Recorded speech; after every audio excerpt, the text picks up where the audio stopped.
საერთოდ საქონლის მწვადი არ არის რა. ქართველები გოჭონას მივირთვით. გოჭონა რაჭულად თქვი.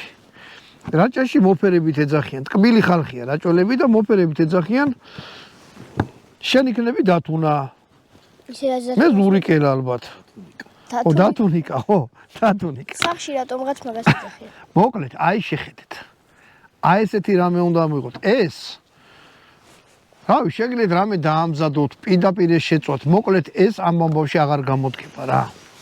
ბატონო დავით, მოდი ეს გადავდოთ იქით. ეხლა შევუდგეთ მეორე იმის გაკეთებას.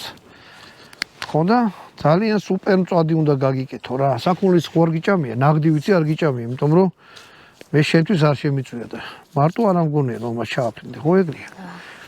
აი ნახე ის ეხდება კიდევაც, აი. მე ის მაგ რა, აბა. ერთხელ ჯარში ვიყავით ჩვენთან ერთად რა.